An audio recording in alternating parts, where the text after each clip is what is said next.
ئەمریکا لە واشنگتن سەرۆکایەتی یەکەم کۆبوونەوەی بۆردی ئاشتی خەزەی کرد و ڕایگەیاند ئاشتیان لە ڕۆژهەڵاتی ناوەڕاستدا دەستەبەر کردووە. دۆناڵد ترامپ ئەڵێ لەوانەیە لەگەڵ ئێران بگەنە ڕێکەوتن لە ڕۆژە دەرەکەوێت کە چی ڕووەدا زیاتر لە 40 وڵات ئەندامی بۆردی ئاشتنی سەبارەت بەمانە بەڕێز پرۆفیسۆر گابریل سۆما ئەندامی دەستەی ڕاوێژکاری دۆناڵد ترامپ لە نیو جۆرزی ئەمریکاوە لەگەڵمانە.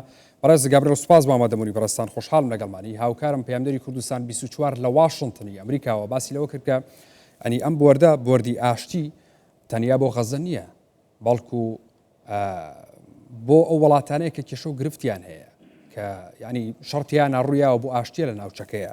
سنووری ئەم بۆردە تاوەکو کوێیە بۆردی ترامپ بۆ ئاشتی؟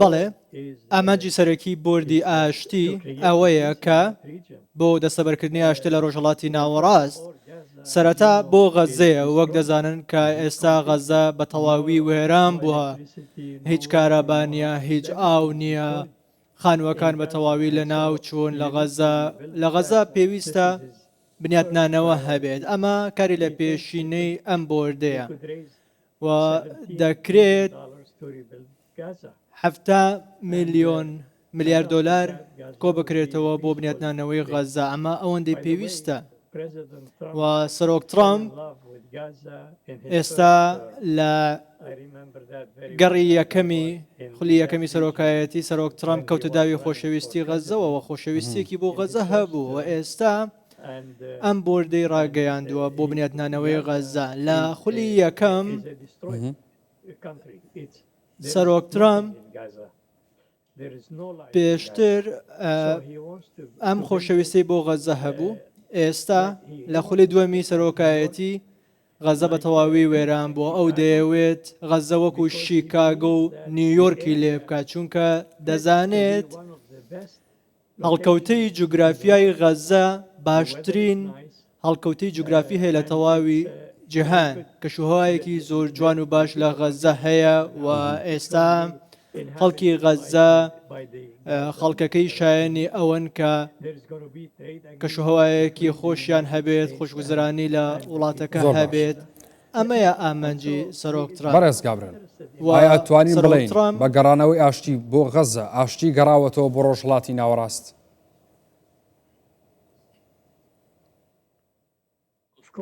بەڵێ بە دڵنیاییەوە دۆناڵد ترامپ ئەگەر بگەڕێیتەوە بۆ خولی یەکەمی سەرۆکایەتی سەرۆک ترامپ ئێمە هیچ جەنگێکمان نەبینێ لە ئەوروپا لە غەزە لە ڕۆژهەڵاتی ناوەڕاست هیچ شەڕ و جەنگێک نەبوو، ئاشتی لە تەواوی جیهان هەبوو و ئێستاش دەیەوێت ئاشتی لە تەواوی جیهان بەدەست بێت. ئەو ئێستا 8 جەنگی لە تەواوی جیهان ڕاگرتووە.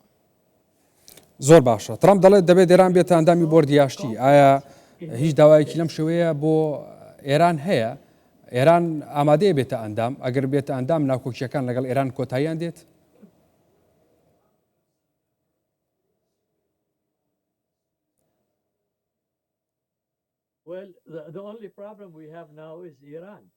کێشە سەرەکیەکە ئێرانە.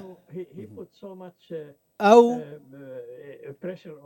فشارێکی زۆری خستۆتە سەر ئێران، فشارێکی زۆری ئابووری خستۆتە سەر ئێران، سزای ئێرانی داوە، ئەو سزای لەسەر هەر وڵاتێک داناوە و باجی گۆمرگی لە 25 سەپاندەوە بەسەر ئەو وڵاتانەی کە مامەڵی بازرگانی لەگەڵ ئێران دەکەن. ئێستا ئێران بە تەواوی پەراوێز قراوە لە جیهاندا. ئەگەر سەیری ئابووری ئێران بکەیت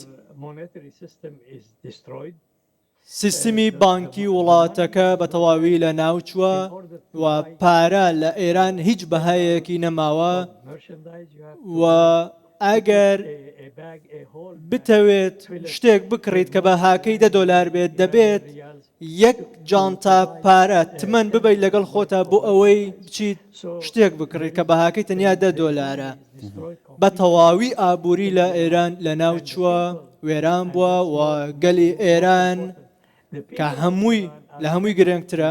ئێستا ئێران گەلی ئێران بە تەواوی بێزار بوون لەم ڕژێمە نەیانەوێت ئەم ڕژێمەچی دیکە دەسەڵات داری ئێران بکات و 25,000 گەلی ئێران خەڵکی ئێران بەدەستی ئەم ڕژێمە لە ناوچوون. بەڕێز گابرل سەرۆکی ئەمریکا دۆناڵد ترامپ بەڵێ بژاردەی یەکەمم لەگەڵ ئێرانە دیبلۆماسیەتە لەلایەکی ترەوە مۆڵەتی دەڕۆژی بۆ داناوە.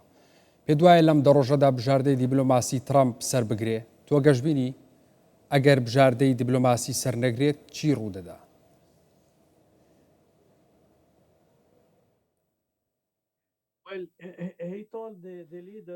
سەرۆک ترامپ وتی دەزانم کە چی ڕوودەدات و ئەمە ئاماژەیەکە بۆ دەسەڵاتدارانی ئێران کە دەرفەتێکە بۆ ئەوان ئەگەر ڕێکەوتن لەگەڵ ئەمریکا بکەن دەکرێت دەربازیان بێت بەڵام ئەگەر جەنگ ڕوو بدات هەموو تۆنە سەربازیەکانی ئێران لەناو دەچێت چونکە هیچ شتێک لە ئێران نامێنێت ئەگەر جەنگ ڕوو بدات و دەزانین کە ئەگەر جەنگ ڕوو بدات ئێران چ دۆخێکی خراپی دەبێت. ڕێکەوتن لەگەڵ ئەمریکا زۆر گرنگە بۆ ئێران بۆ دەسەڵاتدارانی ئێران بۆ گەلی ئێران و ئەمە بیرۆکەیەکی ژیرانەیە بڕیارێکی ژیرانەیە ئەگەر دەسەڵاتدارانی ئێران بیدەن بەڵام ئەگەر جەنگێک ڕوو بدات لە نێوان ئەمریکا و ئێران بە تەواوی دەدۆڕێت. باشە بەڕێز گابرل لە ئەگەری ڕوودانی شەڕ بیر لە لێکەوتە مرۆیەکان کراوەتەوە ئێران 94 ملیۆن کەسە ینی پێ دوانیە کە قەیرانێکی مرۆی یان کارەساتێکی مرۆی ڕوو لە ڕۆژهەڵاتی ناوەڕاستکە کە ئاسان نەبێ چارەسەرکردنیەوە.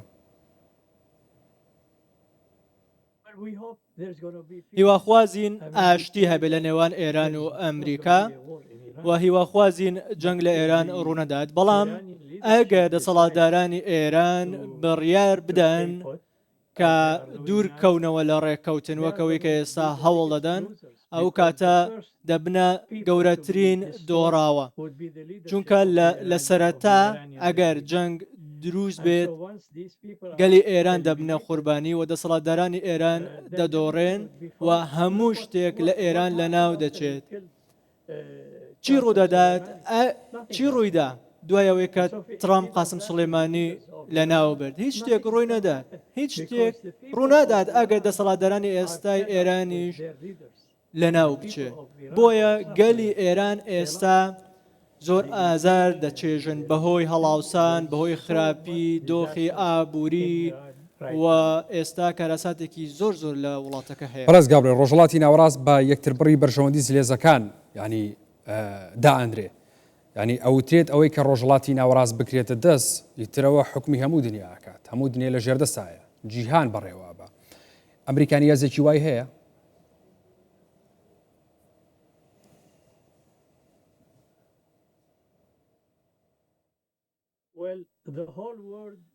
تەواوی جیهان دابەش بووە لە نێوان دەسەڵاتدارانی گەورە بە تایبەت لە نێوان چین و رووسیا و ئەمریکا بە جۆرێک کە